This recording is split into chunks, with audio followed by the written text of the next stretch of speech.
A small-town guy finds a lost woman in the woods. She turns out to be a millionaire, escaping an arranged marriage. "Can you hear me? Please, wake up. I am not letting you die out here."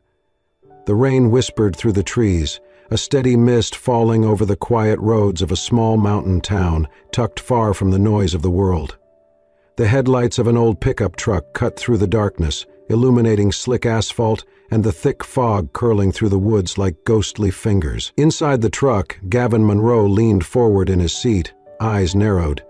He was exhausted after a long evening shift at the town's only auto repair shop, his hands still bearing the grease and grime of a dozen engines. But something ahead caught his eye, a flash of white, out of place, crumpled by the side of the road. His heart kicked in his chest. He slowed, squinting through the windshield. Was that a person? He slammed on the brakes.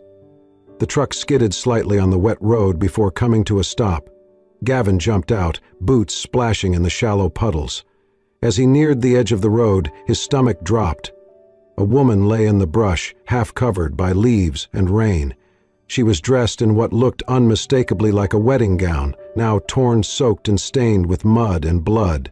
Her bare feet were scratched and cold, her skin pale under the faint glow of the truck's headlights.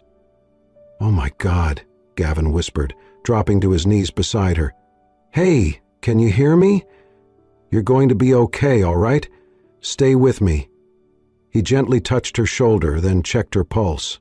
Faint, but there was a gash on her forehead, bleeding sluggishly down her face, and her ankle was twisted at an unnatural angle. She had been through something terrible. His instincts kicked in, muscle memory from years ago when he volunteered with the town's mountain rescue team. He grabbed the emergency kit from the back of his truck, moving with precision despite the panic rising in his throat. "I've got you," he murmured, as he cleaned the wound on her forehead and wrapped it quickly with gauze. "You're safe now, I promise." He took off his flannel jacket and wrapped it tightly around her. Her body was ice cold, trembling against the night's chill. She did not wake, but a soft breath escaped her lips, shallow but steady. Gavin lifted her gently into his arms, careful with her leg. She was lighter than he expected, fragile, like a bird with a broken wing. He placed her on the passenger seat of his truck, propped her leg as best he could, and slammed the door shut before racing around to the driver's side. The local hospital was 15 minutes away. He drove like hell, glancing over at her every few seconds, making sure her chest still rose and fell. "What happened to you?" he muttered, more to himself than to her. Her face was streaked with rain and blood, but beneath it all there was something hauntingly delicate about her. Regal almost. As the town's dim lights began to appear through the mist, Gavin reached over to adjust the jacket around her shoulders, and that was when he noticed it. A bracelet. Gold. Simple in design but heavy and unmistakably expensive. It caught the light briefly, revealing a small engraving on the inside, a symbol that looked like a serpent curled around a blooming flower. Gavin frowned. It was not a brand logo, not something he recognized, but it was strange, unique. He pulled into the emergency entrance of the hospital, honking twice. Nurses came rushing out with a stretcher as he jumped out and waved them over. "She's hurt bad," he said quickly. "I found her near mile marker 17, just off the woods. Looks like she fell or was... I don't know, but she's unconscious, bleeding. Her leg might be broken." The nurses moved swiftly, lifting her with practiced care. Gavin followed them into the hospital, but paused at the doorway to the emergency room as they wheeled her away. His chest was still heaving, soaked from the rain. For a moment he just stood there, the storm outside echoing the questions storming through his mind. Who was she? What was a woman in a wedding dress doing alone in the woods on a night like this, and what in God's name had she been running from?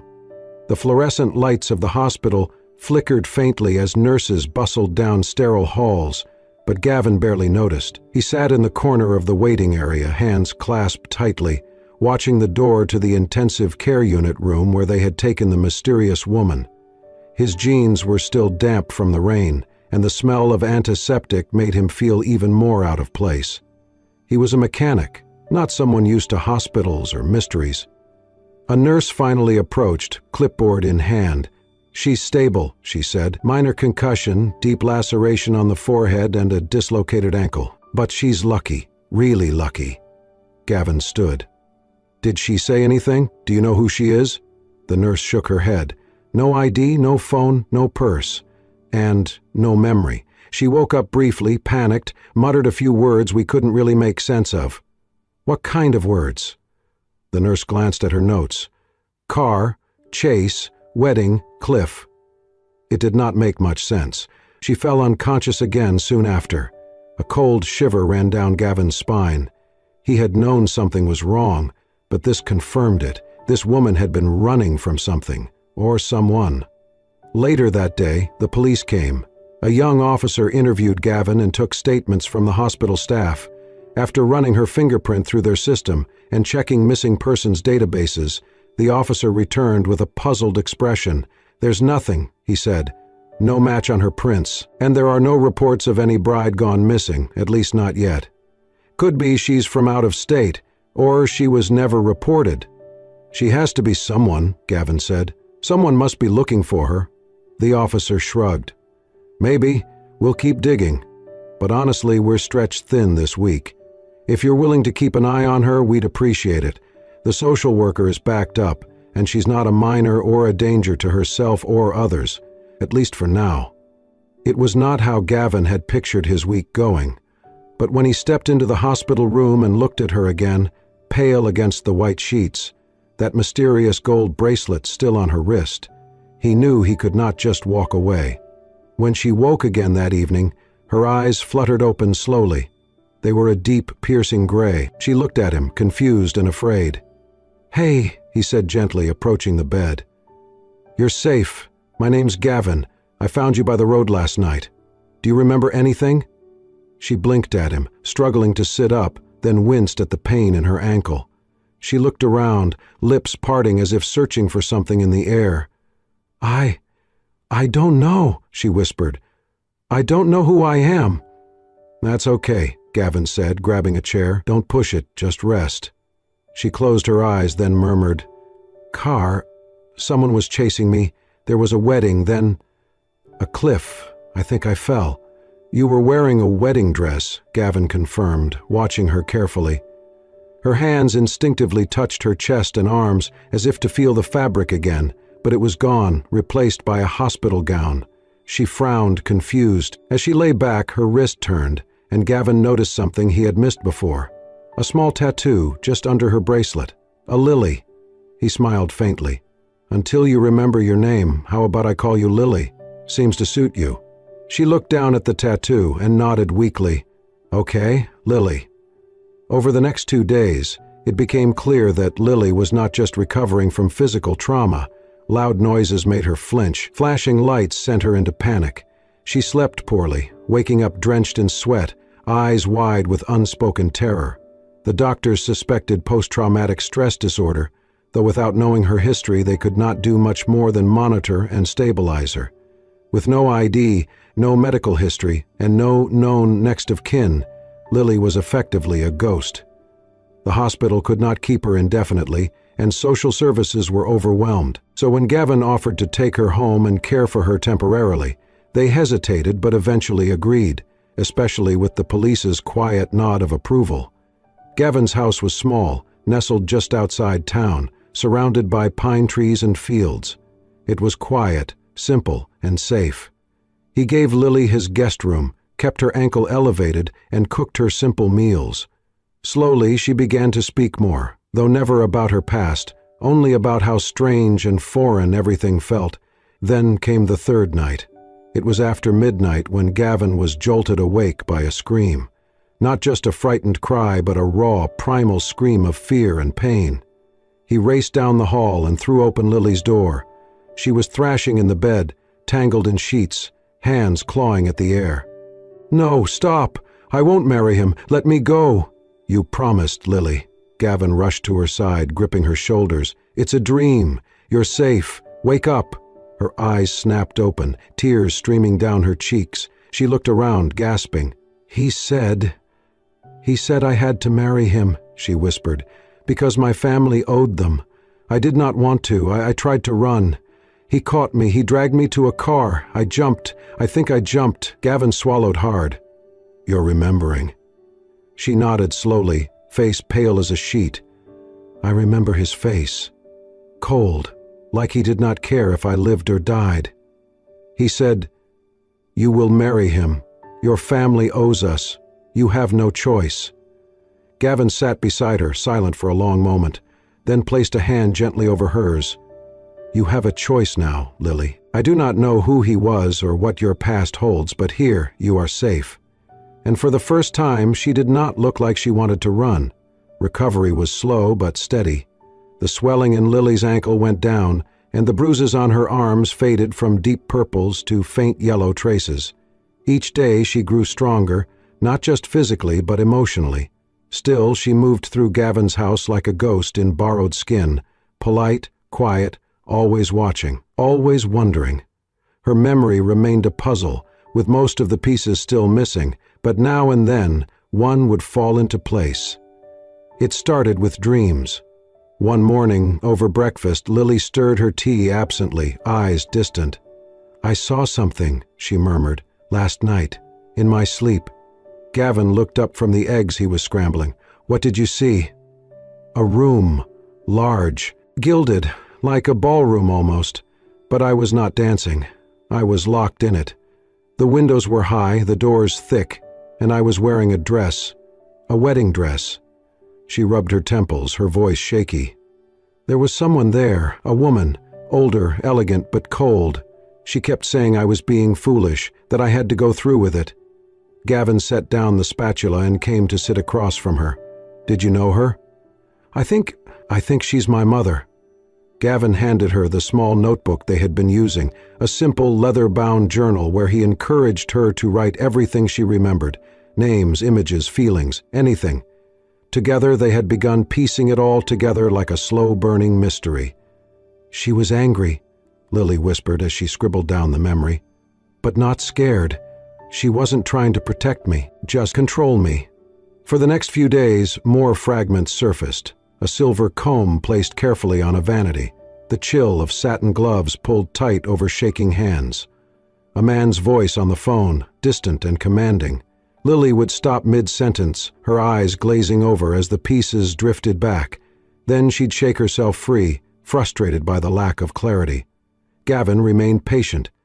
He kept busy during the day with his repair shop, but always made time to listen. At night, they sat on the porch under the soft hum of crickets, the warm air wrapping around them like a blanket. Then, one Saturday morning, they went into town. The small downtown strip was bustling with locals. There was a flea market happening in the square, and Gavin suggested they get some air and browse. Lily hesitated but agreed, pulling on a scarf and sunglasses even though the day was overcast. They strolled slowly through rows of old books, dusty tools, and hand-knit scarves. Gavin stopped to talk with a vendor he knew, while Lily wandered toward the far end of the lot. She stopped in front of a rusted old pickup truck parked behind a stall, the hood open for display as part of a vintage auto collection. The side door bore a faded sticker, once elegant, now worn by time, a black serpent coiled around a single white flower. Lily froze. Her eyes widened as her breath caught. A floodgate burst open in her mind. A different vehicle, a sleek black luxury car barreling through the woods. Trees whipping past, headlights slicing through the dark. That same logo on the dashboard. She was inside, hands tied, mouth dry with fear. She had screamed, kicked, begged. The man in the front seat did not flinch. "I told you," he said without turning. "You cannot run from this. You belong to him now." "No!" Lily cried out, staggering back from the truck. Her knees buckled. Gavin heard the scream and sprinted toward her. She was on the ground, shaking, eyes wide with terror. He dropped beside her, grasping her arms. "Lily, what happened? Talk to me." "He'd got me," she gasped. "He found me. He locked me in that car. I was in the woods. He was taking me somewhere. I did not want to go. I fought. I screamed, but he would not stop, so I jumped. I opened the door and jumped while it was moving." Gavin's face paled. "Jesus." I remember the trees, the sound of the wheels on gravel, then falling. I must have hit the rocks. That is how I ended up where you found me." Gavin helped her to her feet, one hand protectively around her back. She clung to him, tears streaming down her face. "That was no accident," he said slowly. "You were being held against your will." Lily nodded, trembling. "I was supposed to get married, but not because I wanted to. Because they made me. Because my family needed something. Money, power, I do not know. I just know I was a piece on a board, not a person." Gavin stared at the old logo on the truck, his mind spinning. All this time he had assumed she was a victim of circumstance, wrong place, wrong time. But now the truth was becoming clearer. She was not just a lost girl in a wedding dress. She was someone important. Someone people were willing to chase, to trap, to silence, and they had not stopped looking. He turned to her, voice steady despite the storm in his chest. "Lily, whoever did this to you, they are going to come looking again. But you are not alone anymore. We will figure this out, I promise." The sun was just rising when Gavin sat at the kitchen table, coffee in one hand, laptop open before him. Lily, Amelia, was finally asleep, recovering after the flashback that had shaken her to her core. But Gavin hadn't slept. Something had changed. This was no longer just about helping a stranger. He needed to know who she really was and what she had run from. He started searching online. Missing bride, wedding disappearance, nothing useful. Then he remembered the logo, serpent and flower, and typed in, "Serpent Flower Logo Family Crest." That was the breakthrough. An image popped up from a gala in New York, a marble wall with that same crest behind a crowd of powerful-looking people. Richmond Holdings' annual gala. His heart stopped. He clicked deeper and there it was, a headline, "Heiress Amelia Richmond vanishes, hours before $12 million wedding." The photo showed a poised young woman in a designer gown, her hair perfect, her smile forced, but her eyes, those were Lily's eyes. Haunted, distant. The article named her, daughter of Charles and Eleanor Richmond, engaged to Henry Vail, CEO of Vail Enterprises. The marriage was meant to merge fortunes, repair damage from failed overseas investments. But Amelia had disappeared the night before the wedding. Gavin sat back, stunned. All this time, Lily had been at the center of a storm no one saw coming. He printed the article and tucked it into their notebook. When she woke, he would show her, carefully, gently. Later that day, Amelia joined him outside, wearing one of his old flannel shirts. Her ankle was healing, she looked stronger. Curious. "You look like you didn't sleep," she said, settling beside him. "I didn't," Gavin replied, handing her the article. She read it in silence. When she reached the photo, her fingers trembled. Her voice was soft but certain. "That's me." Gavin nodded. "You're Amelia Richmond. Your family's very wealthy. It looks like they were forcing you to marry Henry Vail, a man with a questionable reputation." She stared at the page, then slowly closed her eyes. "I remember now." He leaned in, listening. "My mother never cared about love, just appearances. After my father's deals collapsed, she said Henry was our only way out. His company offered to rescue us, but only if I married him." Her voice cracked. "I refused. I begged her. She wouldn't listen. She said I owed the family." Gavin stayed quiet as she spoke, her truth pouring out. "I tried to run the night before the wedding. I had a bag, a plan, but someone must have told them. 2 men found me, Henry's men. They locked me in a car. I screamed, fought. No one came. They were taking me to some private estate to finish the ceremony in secret. When I saw a sharp curve, I took my chance. I opened the door, jumped. I hit the rocks. Everything went black. That's when I found you," Gavin said softly. She nodded. "You saved me." They sat for a moment in silence. The trees whispered in the breeze. Life, somehow, kept going. "What now?" Gavin asked. She looked toward the woods, her eyes calm. "I don't know, but for the first time I feel like I get to choose." And to Gavin, that was everything. In the weeks that followed, Amelia fell into a rhythm she had never known before. It was simple, quiet, and profoundly healing. The soft creak of the porch swing in the morning, the way sunlight filtered through the pine trees around Gavin's cabin, the smell of coffee brewing, and the distant sound of birds calling in the woods. Here, time seemed to slow down, and for the first time in her life, she had space to breathe. Gavin had a gentle way of being present without pressing. He did not flood her with questions or treat her like a fragile thing. He gave her tasks, small and steady. One morning, he taught her how to knead dough for biscuits, his hands guiding hers until the flour coated her fingertips. Another afternoon, he showed her how to change the oil in his truck, her laughter bubbling up as grease smeared across her cheek. "I never thought I'd be doing this," she said one day, looking at her hands, now rougher than she ever imagined they could be. "What? Baking or fixing a carburetor?" Gavin teased. "Living," she replied, voice barely above a whisper. "Living like this." That night, as they sat on the porch watching fireflies dance across the tall grass, Amelia began to cry. Not the loud, frantic sobs of someone in fear, but quiet tears, sliding down her cheeks as her heart finally opened. "I do not know what kind of life I had before," she said, "but I know I was never this free, never this real."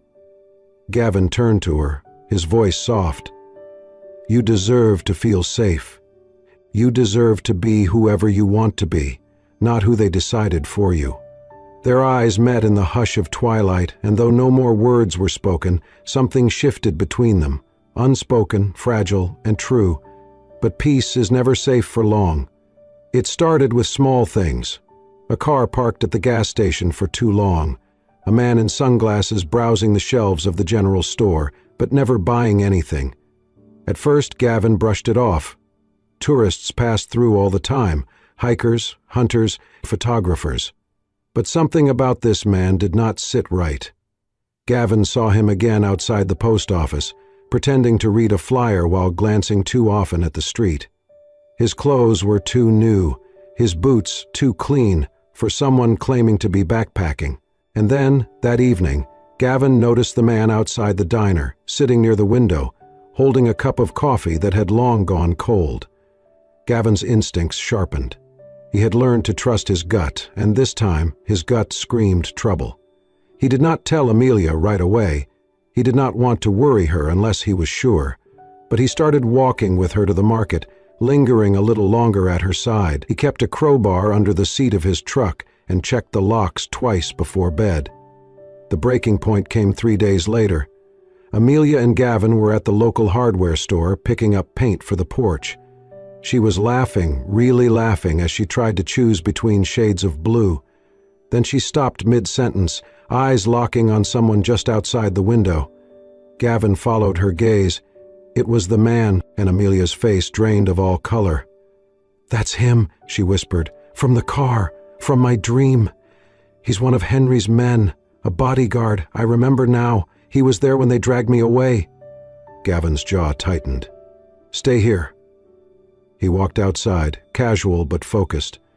The man had already turned and started walking down the street. Gavin followed, keeping distance, weaving between parked cars and shop fronts. He watched as the man stopped by a black SUV with tinted windows and pulled out a phone. He was speaking in low tones, glancing back toward the store. Gavin moved closer, careful to stay out of sight, and listened. "Positive ID. Yes, she's here. Looks like she's with someone local." Gavin's stomach dropped. He backed away quietly and returned to the store. Amelia was by the door, eyes wild. "They know," he said simply. "They may found you." Panic flickered in her eyes, but then she steadied herself. "What do we do?" Gavin grabbed her hand, pulling her toward the truck. "We get out. Tonight." As they drove away from the store, Gavin glanced at her. She was staring out the window, face set with determination. "I cannot go back," she whispered. "I will not be traded again." "You won't," he said. "I promise you, Amelia, we're going to stay one step ahead." And somewhere behind them, in the reflection of the rearview mirror, the black SUV slowly rolled out of the parking lot. The tension hung thick in the cabin like a storm waiting to break. Gavin stood by the kitchen sink, arms crossed, eyes dark with worry. Across the room, Amelia paced, her hands trembling as she tried to steady her breath. "We cannot stay here, Gavin," she said, her voice firm but heavy with fear. "You saw him. They're getting closer." "I know," he replied, his jaw clenched. "But running forever? That's not living, Amelia. You deserve more than hiding in the shadows." "And what if staying means they take me?" she shot back. "What if they take you? I couldn't survive that." Gavin turned away, gripping the edge of the counter. "You think I want to lose you? You think I haven't thought about what happens if they find us again?" She crossed the room to him, her voice quieter now. "I don't want to run either, but I want you safe. I don't care if I have to live in the woods or change my name or disappear off every map in the world, as long as you're with me." He looked down at her, torn between anger and love, fear and something deeper. "You shouldn't have to live like that." "I already did," she whispered, "in a mansion, with every luxury, and not a single moment of freedom. That wasn't living. This, what we have, it is." A long silence stretched between them, broken only by the sound of distant thunder. Then Gavin sighed, brushing a hand through his hair. "Okay," he said finally, "we go, tonight." They packed light, just enough to get by. Amelia took the notebook with her memories, the flannel shirt Gavin had given her, and the small gold bracelet she had once tried to forget. Gavin brought tools, flashlights, cash from his emergency stash. They had just started loading the truck when they heard it. A car engine, slow, cautious.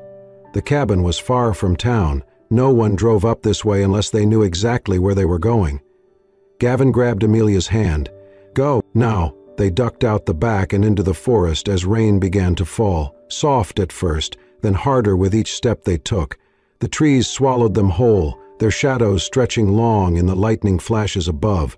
Behind them, a door slammed, and footsteps echoed through the wet grass. "He's here," Amelia gasped, stumbling over a root. "It's him." Gavin tightened his grip, pulling her along. "Keep moving. We can lose him in the woods." They ran deeper, the forest floor slick beneath their feet, branches slapping their faces and arms. Thunder cracked above, like the sky itself was shattering. The rain poured harder, blinding them. Then Amelia slipped, her foot twisted beneath her, and she cried out, collapsing into the mud. Gavin dropped beside her. "Are you hurt?" She nodded, teeth clenched in pain. "My ankle, again." He did not hesitate. Without a word, he lifted her into his arms. The weight familiar, echoing that night weeks ago when she was the one unconscious, lost and broken. But now she was awake, clutching him, not just surviving, but choosing to fight. "Hold on," he said, his voice low. "I've got you." They moved through the downpour, Gavin's steps slow but steady. The forest was alive with sound, wind roaring through the trees, the distant snap of twigs behind them. Someone was following. Amelia buried her face in his shoulder. "I'm sorry," she whispered. "I didn't want to slow you down." "You didn't," he said fiercely. "You're the reason I'm still moving." They reached a ridge and ducked beneath a rocky outcrop, half sheltered from the storm. Gavin set her down gently, checking her ankle. It was swelling fast. "We need to keep going," she said, shivering. "Not until you can walk," he said, pulling off his jacket and wrapping it around her. In the distance, the sound of a voice called through the trees, low, calm, professional. "Amelia, we don't want to hurt you.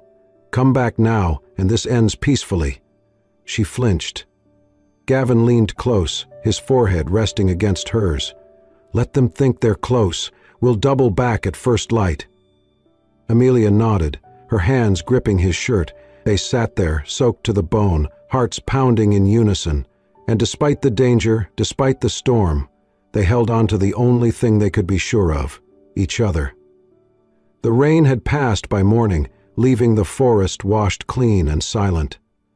Gavin carried Amelia through the last stretch of trees until the outline of a small, weathered cabin came into view. It sat hidden deep in the hills, surrounded by moss-covered stones and tall pines swaying gently in the wind. The place belonged to a friend of Gavin's who used it for hunting trips, isolated, quiet, and off the grid. Inside, it smelled of old cedar and dust, but it was dry and safe and for now, that was enough. Gavin made a fire while Amelia rested, her injured ankle elevated on a pile of blankets. She watched him move around the space with ease, his hands steady even after the chaos of the night before. There was something grounding in his presence, something that steadied the storm still swirling inside her. They spent 2 days there, letting the world spin outside while they healed. On the third morning, Amelia stood by the window, staring out at the mist curling between the trees. "I have to go back," she said softly. Gavin looked up from where he was bandaging her ankle. "What?" "I cannot hide forever. I thought running would save me, but all it did was delay the fight. I need to face them. My mother, Henry, all of it." He stood slowly, brushing off his hands. "You do not owe them anything." "I know," she said, turning to face him, "but I owe myself the truth. I need to stand in front of them and show them I'm not theirs to control anymore. I'm not a bargaining chip or an asset. I'm a person, and if that means giving up everything, then so be it." Gavin walked over, stopping just a few inches from her. He reached out, gently tucking a strand of hair behind her ear. "Then I'm going with you." "You do not have to. I know. I don't. But I want to. You're not doing this alone, Amelia." Her eyes glistened, but she smiled, a small, brave smile that reached all the way to her soul. 3 days later, they arrived in the city. It felt like entering another world. Towering buildings, polished glass, luxury cars humming quietly through the streets. Amelia's world, but one she no longer belonged to. They pulled up to the Richmond estate in a borrowed sedan. Gavin parked outside the gates while Amelia took a breath, and steeling herself, she wore simple clothes, clean lines, no jewelry, no makeup. Her presence alone was her declaration. The butler looked stunned when he opened the door. "Miss Richmond? We thought you were—" "Tell my mother and Henry I'm here," she said calmly. Within minutes she stood in the grand drawing room, facing the two people who had shaped so much of her life with silence and expectation. Eleanor Richmond sat stiff-backed on a velvet settee, her expression tight, lips pressed into a line. Henry Vale stood nearby, hands in his pockets, his demeanor unchanged, smug, cool, calculating. "You've caused quite the mess," Eleanor said sharply. "Do you have any idea what you've cost us?" "I know exactly what it cost," Amelia replied, "and I am done paying for your mistakes." Henry chuckled. "Is this supposed to be some kind of statement? You vanish, and now what? You expect applause?" "I expect nothing from you," she said. "I came to say this face to face. I am not marrying you. I never will, and if my inheritance, my title, my place in this family depends on being your pawn, then I give it all up." Eleanor stood, fury rising in her eyes. "Do not be foolish, Amelia. You're walking away from everything." "No," Amelia said, her voice steady. "I'm walking toward something, toward a life that is mine, without chains, without shame." Henry stepped forward. "You think that man you ran off with can protect you? You'll be nothing without this family, poor, forgotten." Amelia met his gaze, unflinching. "Then I'll be poor, and free, and loved, which is more than I ever got from either of you." Silence fell, tense, final. She turned and walked out, her steps sure. Outside, Gavin was waiting by the car, his eyes searching hers. "Well?" he asked. She exhaled deeply. "It's over. I left it all behind." He smiled, pride and admiration shining through. "Good. Now we can start something new." And she knew with absolute certainty that this time the life ahead would be her own. 1 year later, the town had settled into its quiet rhythm, wrapped in the crisp, golden air of early autumn. On the corner of Main Street, a small cafe called Lily and Oak stood warm and inviting, ivy curling around the hand-painted sign above the door. Inside, Amelia Richmond, no longer heiress, no longer runaway, worked behind the counter, flour on her cheek and her sleeves rolled up. She moved with purpose, laughing as she passed cinnamon buns to regulars and called out orders to the kitchen. The cafe was filled with music, conversation, and the comfort of something real. Across the street, Gavin's garage, Monroe Auto and Repair, hummed with steady work. He had finally opened his dream shop, with space to teach local teens and enough room to rebuild old engines.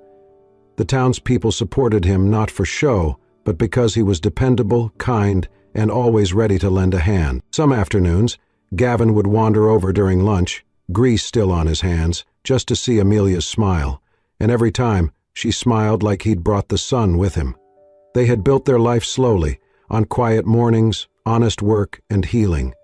Amelia still had occasional nightmares, but she no longer woke up alone. And in this place, with these people, she had become something she never thought she could be, known and loved for who she truly was. The town embraced her fully. No one asked too many questions. They brought her pies, shared gossip, and made her part of their days.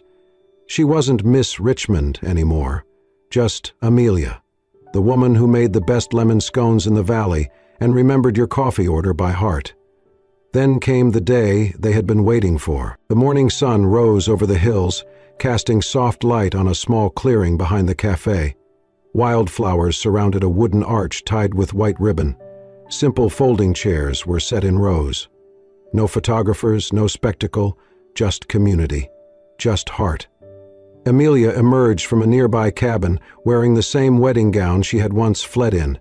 It had been cleaned, mended, and now shimmered softly in the breeze.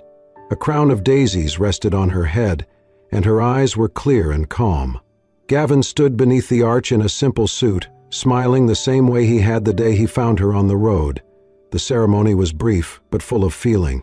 The local pastor spoke of love, built on truth.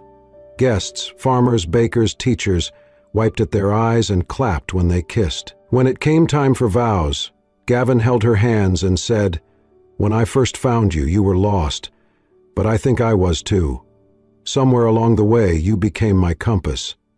Amelia's voice wavered with emotion. "You saw me for more than my name, more than my past. With you, I became someone I actually like being."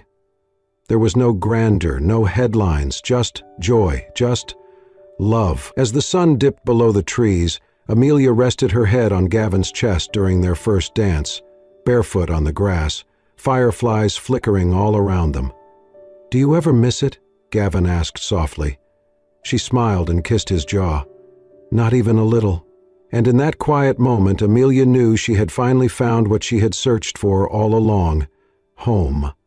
And so, from a stormy night in the woods to a sunlit hill in a quiet town, Amelia's journey reminds us that the truest kind of wealth is not measured in dollars or diamonds, but in freedom, in love, and in the people who choose to stand by us when we're lost. Her story is not just about running away from a life that wasn't hers, it's about running towards something real. And maybe, just maybe, it's a reminder for all of us that sometimes the most unexpected detours lead us exactly where we're meant to be. If this story touched your heart, made you believe in second chances, or reminded you of the quiet power of love and resilience, we invite you to join our growing community. Don't forget to like, subscribe, and hit the bell icon so you never miss another soul-stirring tale. Welcome to Soul-Stirring Stories, where every story is a journey to the heart.